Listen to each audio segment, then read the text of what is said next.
Hello नमस्कार, एक बार फिर से आप सभी का स्वागत है मेरे YouTube चैनल मिस्टर मोनू पर। तो आज हम डिस्कस करने जा रहे हैं बहुत ही इंपॉर्टेंट सेल ऑर्गन्स के बारे में, दैट इज माइटोकॉन्ड्रिया। आपको पता है माइटोकॉन्ड्रिया आपने 9th-10th क्लास में पढ़ लिया होगा। Powerhouse of the cell, कोशिका का शक्ति गृह किसे कहा जाता है?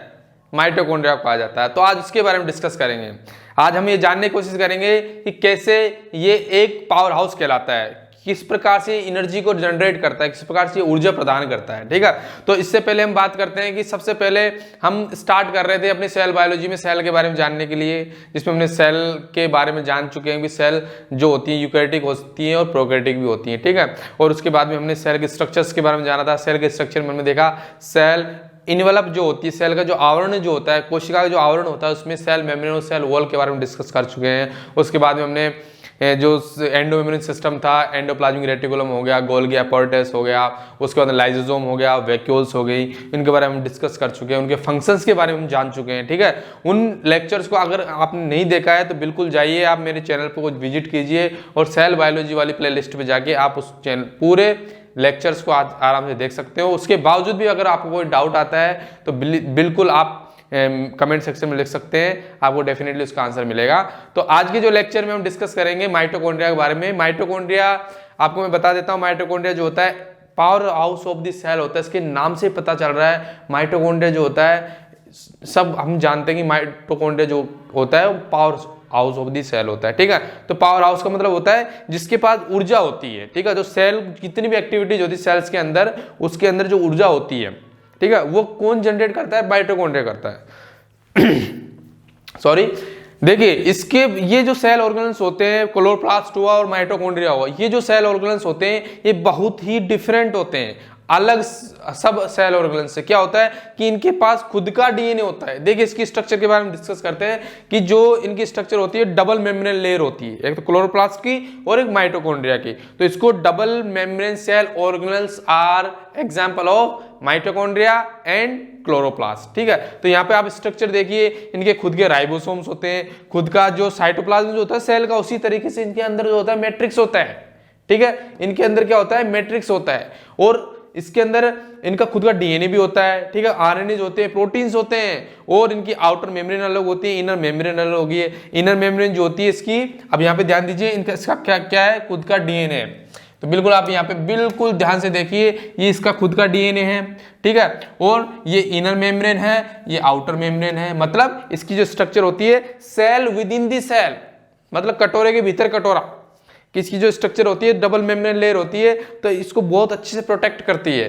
ठीक है, और दूसरी बात क्या होती है, दोनों के बीच में जो स्पेस होता है उसको इंटर मेम्ब्रेन स्पेस बोलते हैं। ठीक है, और इसके अंदर जो मैट्रिक्स होता है जिसके अंदर पूरी एक्टिविटीज चलती है, जैसे कि एरोबिक रेस्पिरेशन चलता है, ठीक है, इलेक्ट्रॉन ट्रांसपोर्टेशन सिस्टम चलता है, इलेक्ट्रॉन ट्रांसपोर्ट सिस्टम चलता है। ठीक है, तो इससे क्या होता है कि एनर्जी जनरेट होती है। ये एनर्जी जनरेट करने का कार्य करता है, एनर्जी को बनाने का कार्य करता है, ऊर्जा को बनाने का कार्य करता है। किसकी फॉर्म में बनाता है? एटीपी की फॉर्म में बनाता है, एडिनोसिन ट्राइफॉस्फेट की फॉर्म में बनाता है। ठीक है, अब देखिए इसकी जो इनर मेम्ब्रेन होती है वो बिल्कुल फोल्डेड होती है, मतलब ऐसे सिमटी हुई होती है अंदर, मतलब इसके अंदर जो क्या था सरफेस एरिया बहुत ज्यादा होता है। अब आपको बता देता हूं मैं कि जो इसकी इनर मेम्ब्रेन होती है जिसके फोल्डेड स्ट्रक्चर बनाती है, इनको बोलते हैं बेटा क्रिस्टी। और क्रिस्टी के ऊपर जो होता है एक एंजाइम्स पाया जाता है जिसको बोलते हैं एटीपीएज। एटीपीएज का जो दो पोर्शन होते हैं, इसका जो लंबा पोर्शन होता है उसको F0 पोर्शन बोलते हैं, और इसका जो राउंड पोर्शन होता है उसको F1 पोर्शन बोलते हैं। ठीक है, ये जो एंजाइम होता है, ठीक है, फर्नांडिस मोरान के एलिमेंट्स भी कहा जाता है इनको। और दूसरी जो होता है एटीपी सिंथेज एंजाइम होता है। इसलिए क्या करता है बेटा, जब एटीपी का फॉर्मेशन होता है उस समय ADP plus inorganic phosphate, ADP plus inorganic phosphate, एक मिनट, इनऑर्गेनिक फॉस्फेट, इनको मिला के क्या बनता है बेटा? एक एटीपी बनता है। तो ये किसका कार्य होता है? एटीपी सिंथेज का कार्य होता है, जिसके अंदर ये क्रिस्टी के अंदर दसे हुए पाए जाते हैं। तो इसकी आंतरिक झिल्ली जो होती है, इनर जो मेम्ब्रेन होती है वो फोल्डेड होती है और फोल्डेड होके क्या बनाती है, क्रिस्टी बनाती है। क्रिस्टी नाम की जो स्ट्रक्चर्स होती है वो माइटोकॉन्ड्रिया में प्रेजेंट होती है और इनके अंदर खुद के राइबोसोम्स होते हैं। वेरी गुड और मोस्ट इंपॉर्टेंट जो बात होती है, राइबोसोम्स होते हैं। और किस टाइप के होते हैं तो आपको बता दें, राइबोसोम्स होते हैं 2 टाइप्स के होते हैं। आपको मैंने जब स्टार्टिंग में प्रोकैरियोटिक सेल्स और यूकैरियोटिक सेल्स के बारे में बताया, याद कीजिए और मुझे कमेंट सेक्शन में लिख के बताना कि जो इसके राइबोसोम्स होते हैं वो 70S होते हैं या फिर 80S होते हैं। किस टाइप के राइबोसोम्स मिलते हैं, समझ में आ गया। अब इसके बारे में डिटेल्स में हमने आपको इसके स्ट्रक्चर के बारे में बता दिया है। अब इसके कुछ पॉइंट्स है जो डिस्कस कर लेते हैं, ठीक है। Mitochondria are different in size, shape, can make its shape sausages and cylindrical. ये बेलनाकार भी हो सकता है और तस्तरी नुमा भी हो सकता है, बहुत इंपॉर्टेंट चीज है। अब इसका डायमीटर क्या होता है बेटा, इसका जो व्यास होता है 0.2 to 1 माइक्रोमीटर होता है, ठीक है। एवरेज जो लेते हैं 0.5 माइक्रोमीटर, 5 माइक्रोमीटर। तो इसका जो साइज होता है वो भी हमको याद रखना है, बहुत इंपॉर्टेंट चीज है। उसके बाद इसकी लेंथ जो होती है 1 से 4 माइक्रोमीटर हो सकती है, ठीक है। नंबर ऑफ माइटोकॉन्ड्रिया किस प्रकार से डिपेंड करते हैं, माइक्रोस्ट्रियास और क्लोरेला जो कुछ ऐसे ऑर्गेनिल्स होते हैं जिसमें एक ही पाया जाता है और जिसे मान ली किसी कीट होते हैं, कीट जो होते हैं उनकी उड़ने वाली जो पेशियां होती हैं उसके अंदर हजारों की संख्या में भी आपको माइटोकॉन्ड्रिया मिल जाएंगे, ठीक है। तो ये किस पे डिपेंड करता है, उसकी सेल्स पे, कि उसकी सेल्स को कितनी एनर्जी रिक्वायर्ड होती है, उसके अकॉर्डिंग माइटोकॉन्ड्रिया की प्रेजेंस उस सेल्स में पाई जाती है, ठीक है। अब देखते हैं number of mitochondria depends upon the physiological activity of the cell. किस प्रकार से सेल्स वर्क कर रही है, उसकी फिजियोलॉजिकल एक्टिविटी क्या है, ये बहुत इंपॉर्टेंट चीज होती है, ठीक है। Mitochondria is also named as the powerhouse of the cells. बिल्कुल बात सही, मैंने आपको बता दिया कि ये सेल्स के लिए ऊर्जा बनाता है, इस सेल्स को एनर्जी प्रोवाइड करता है, कि सेल्स पूरा काम कर रही है, केमिकल एक्टिविटीज कर रही है। मैंने आपको एंडोमेम्ब्रेनस सिस्टम के बारे में बताया कि endoplasmic reticulum, Golgi apparatus, lysosome, vacuole सब काम कर रहे हैं, पूरे सेल्स में माइक्रोफिलामेंट्स पे काम कर रहे हैं, सब काम कर रहे हैं अपना अपना, लेकिन उनको एनर्जी कौन प्रोवाइड कर रहा है, उनको एनर्जी प्रोवाइड कर रहा है माइटोकॉन्ड्रिया। माइटोकॉन्ड्रिया पूरे सेल को एनर्जी प्रोवाइड करती है, प्रोटीन फॉर्मेशन हो रहा है, लिपिड फॉर्मेशन हो रहा है, सब काम चल रहे हैं, प्रोटीन का निर्माण भी हो रहा है, ठीक है। साइटोप्लाज्म में बहुत सारी एक्टिविटीज, केमिकल एक्टिविटीज भी हो रही हैं। तो सब कुछ करने के लिए सेल्स को जो एनर्जी प्रोवाइड करता है वो कौन करता है, माइटोकॉन्ड्रिया करता है, ठीक है। और इसके बारे में डिटेल्स में पढ़ेंगे हम जब हम प्लांट फिजियोलॉजी पढ़ेंगे, उसमें हम डिस्कस करेंगे कि इलेक्ट्रॉन ट्रांसपोर्ट सिस्टम जो होता है, किस प्रकार से जो माइटोकॉन्ड्रिया होता है किस प्रकार से एटीपी को जनरेट करता है, किस प्रकार से हेल्प करता है कि एटीपी किस प्रकार से फॉर्मेशन होती है, उसके बारे में डिटेल में डिस्कस करेंगे प्लांट फिजियोलॉजी में, ठीक है।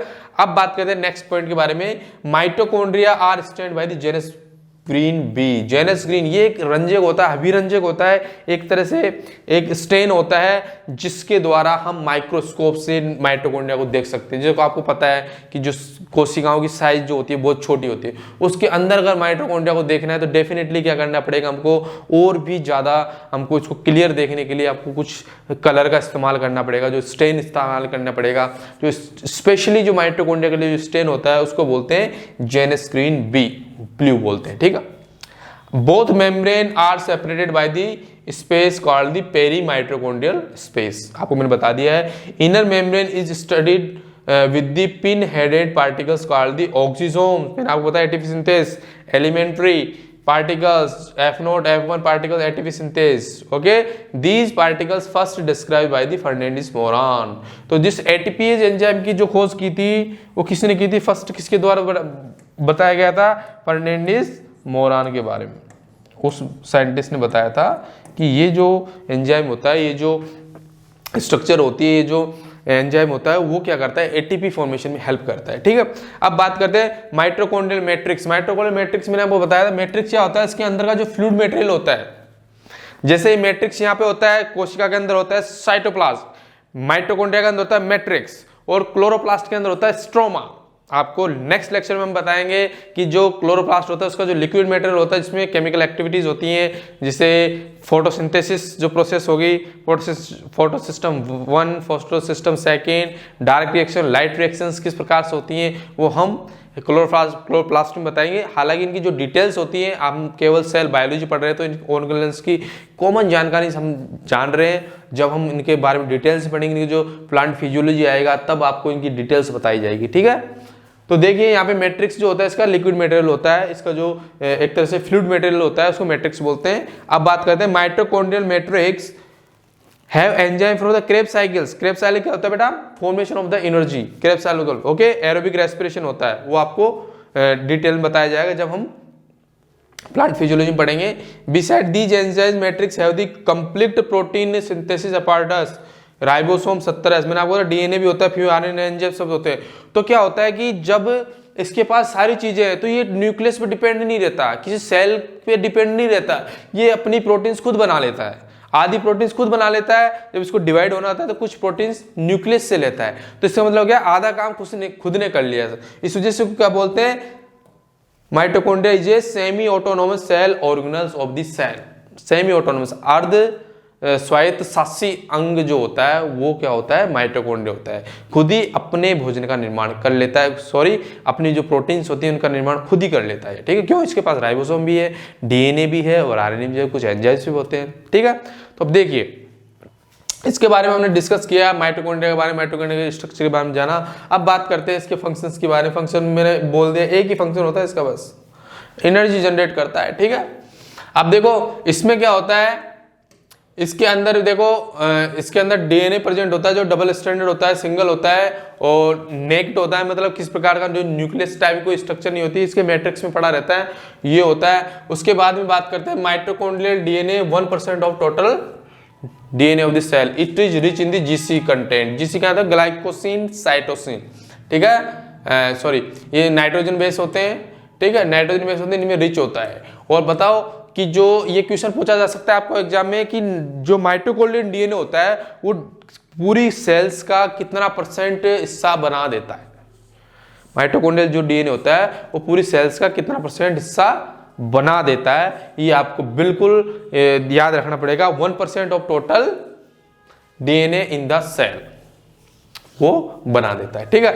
अब फंक्शंस ऑफ माइटोकॉन्ड्रिया क्या होता है, बिल्कुल बात सही है, site of the aerobic respiration and एटीपिक प्रोडक्शन, ये आपका मेन काम होता है किसका, माइटोकॉन्ड्रिया का, ठीक है। तो आज के लेक्चर में बिल्कुल कंप्लीट बारे में इसके बिल्कुल डिस्कस कर चुके हैं माइटोकॉन्ड्रिया के बारे में। अगर आपको कोई डाउट होता है प्लीज आप कमेंट सेक्शन में डालिए आपका क्वेश्चन, आपको डेफिनेटली रिप्लाई मिलेगा। अगर आपने मेरे चैनल को सब्सक्राइब नहीं किया तो प्लीज जाइए और सब्सक्राइब कीजिए, अपने सभी दोस्तों को भेजिए जो मेडिकल की तैयारी कर रहे हैं, नीट की तैयारी कर रहे हैं या 11th 12th फाउंडेशन में हैं, बायोलॉजी साइंस से पढ़ते हैं, उनको सबको शेयर कीजिए और उनको सब्सक्राइब करवाइए और इसी तरह आप सपोर्ट करते रहिए। Thank you so much for watching और वीडियोस, मिलते हैं नेक्स्ट वीडियो में।